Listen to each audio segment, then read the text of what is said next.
Nagaa jirtuu amma kaniin qabadhee deebi'ee waa'ee eegumsaa fi kunuunsa rifeensaa kan jedhudha. Dubartootaaf eegumsaa fi kunuunsa rifeensa mataa isaaniif gochuu qaban qabxiilee gurguddoo salgan tokkoon isiniif kaasa. Rifeensi fayyaalessa ta'e hirrisaa keessi gaafa laaltan kan cululuqu, kan hin caccabne, kan hin daalachoofnedha. Meegaa rifeensi mataa keessanii akka hin caccabne, hin bubuqqaane, cululuqee guddatuuf eegumsaaf kunuunsa taasisuu qabdan isinitti himaa. Akka armaan gadiitti na hordofaa. Chaanaalii kanaaf haaraa taanaan sabskiraayib gochuun waan hedduu irraa argadhaa jechuun barbaada asumaan. Qabxiin jalqabaa rifeensa kan miiccattan yookaan kan dhiqattan torbanitti yookaan torban lamatti al takka qofa osoo ta'e gaariidha. Noormaalii rifeensa kee yeroo xuraa'u miiciidha akka waliigalaatti. Guyyaa guyyaatti osoo hin ta'in yeroo xuraa'u miiciidha. Xuriin gaarii miti. Xuriin rifeensa qaawwaa kan mataarra jiru buqqee mataarra qaawwa jiran sana cufuudhaan dibataa fi jiidhina gahaa akka hin arganne godha. Kanaaf xuroofnaan miicamuu qaba. Haa ta'u malee hin xuroofne taanaan torbanitti tokko yookaan torban lamatti tokko gahaadha. Kunis rifeensi haguma yeroo hedduu miicamaa deemu jiidhinsi uumamaan irra jiru, zayitni uumamaan irra jiru irraa ka'eetu rifeensi sun ni goggogaa, ni caccaba. Yoo dirqama kan ammaa miiccattan ta'e torbeetti yeroo 2-3 miiccattan ta'e kan gochuu qabdan shaampoo ittiin miiccan sanatti bishaan itti dabaluudhaan walakkaasaa shaampoo walakkaasaa bishaan gootanii waliin maktanii itti fayyadamuudha. Malee guyyaa guyyaatti rifeensa mataa miiccachuun gaarii miti. Kun egaa namaa namatti garaagarummaa qaba. Fakkeenyaaf namoonni buqqeen mataa isaanii uumamaan dibata yookaan zayita baay'ee qabu. Akkasumas gosti rifeensa isaanii qajeelaa ta'e kan akka warra Eeshiyaa fa'aa guyyaa guyyaan shaampoo itti gochuun miiccachuu danda'u. Kan keenya immoo kan Afrikaa kan Itoophiyaa immoo rifeensa gogaa qiciicaa fi maramaa taanaan yoo barbaachisaa ta'e torbeetti tokko yookaan torbee lamatti tokko rifeensa miicuun gahaadha. Tasuma guyyaa guyyaatti miicamuu qabu.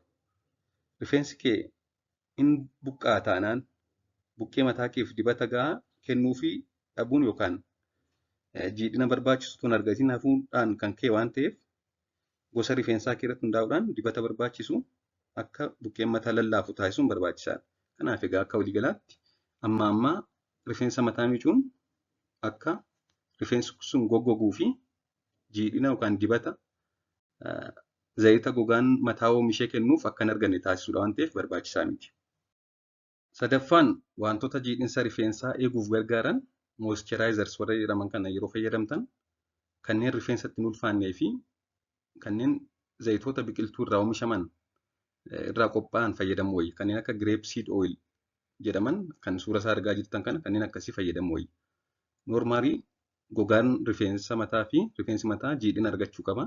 Haa ta'u malee kunis kan rifeensa mataatti hin ulfaanne osoo ta'e gorfama. Kanneen biqiltuu irraa qophaa'an.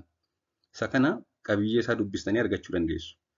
Garbiroon oomishoota boca rifeensaa jijjiiruuf fayyadamnu kan silkanii fi saalfeetii jedhaman keemikaalota akkasii of keessaa hin qabne fayyadamuun barbaachisaadha.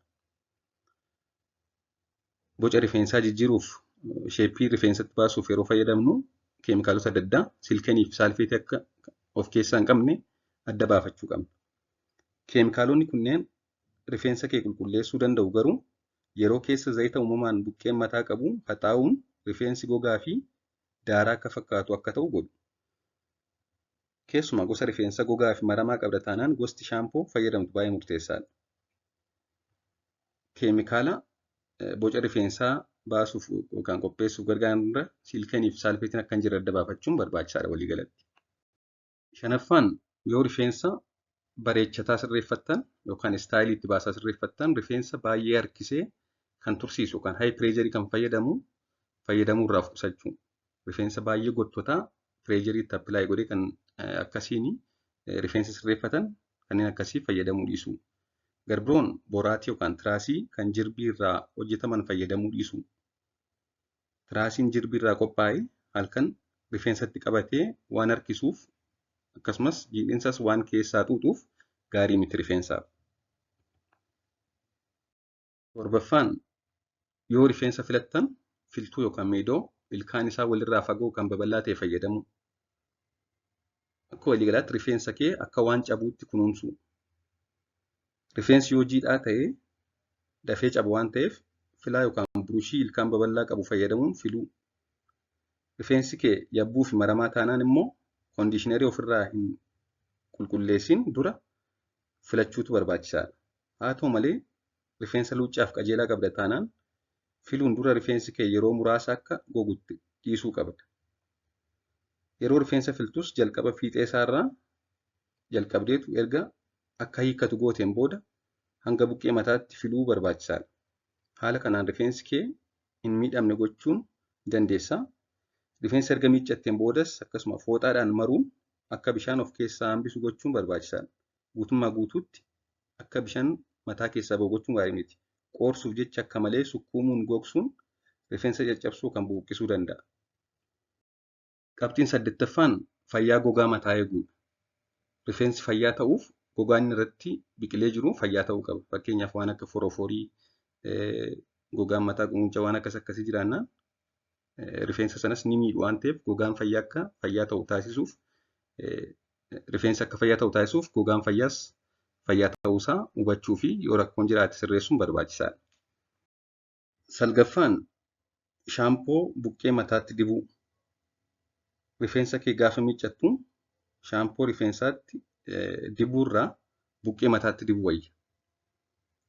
Shaampoo itti mataa miiccattan rifeensa mataatti dibuurra buqqee mataatti yookaan gogaasaatti dibuu wayya. Haala kanaan rifeensa kee qulqulleessita. Gogaa du'eeru kaasuun dabalata. Zayita buqqee baay'ateeru hir'isuun dandeessa. Keessumaa gosa rifeensa gogaa fi maramaa qabda taanaan gosti shaampoo fayyadamtu murteessaa akka ta'e kaaseera. Shaampoo ofirraa miicuun booda koondiishinarii mataa jiidhaatti dibuun rifeensi akka hiikkatuu fi filuufis salphaa akka ta'e godha. Rifeensa gogaa fi maramaa qabda taanaan buqqee mataa irraa hanga fiixee rifeensaatti guutummaatti shaampoo dibuutu barbaachisaadha. Kanaaf egaa rifeensa kee gaafa miiccattu shaampoo rifeensatti dibuurra buqqee mataatti dibii. Haala kanaan rifeensa kee qulqulleessita. Kun immoo fayyaa fi guddina rifeensaaf gaariidha. Kan cululuqee mul'atus ni taasisa. Inni 10ffaa fi inni dhumaan rifeensa kee ho'aa fi keemikaala irraa eeguudha. Maashina qilleensaan rifeensa gogsu fayyadamuurraa rifeensi akkasumaan ofuma isaa jechuudha aduu fi qilleensaan akka goguutti dhiisuun barbaachisaadha. Rifeensa tuksii yookaan akka luuca'u gochuun dirqama yoo ta'e immoo ho'a gadaanaa fayyadamuun dabalata. Oomisha yookaan keemikaalota dibatni adda addaa kan rifeensa ho'arraa eegan jiru isaan kana dibachuutu barbaachisaadha. Dirqama tuksii yookaan akka luuca'u wantoota ho'a yookaan keemikaala adda addaa rifeensa miidhan fayyadamuun dirqama yoo ta'e jalqaba ho'a gadaanaa akka ta'e mirkaneeffachuudha. Dabalataan immoo ho'uma gadaanaa kanaa yoo akka rifeensi miidhamne wantoota rifeensa irra dibamanii ho'a irraa ittisan fayyadamuun barbaachisaadha. Waan dhaggeeffataniif galatoomaa turtii gaarii.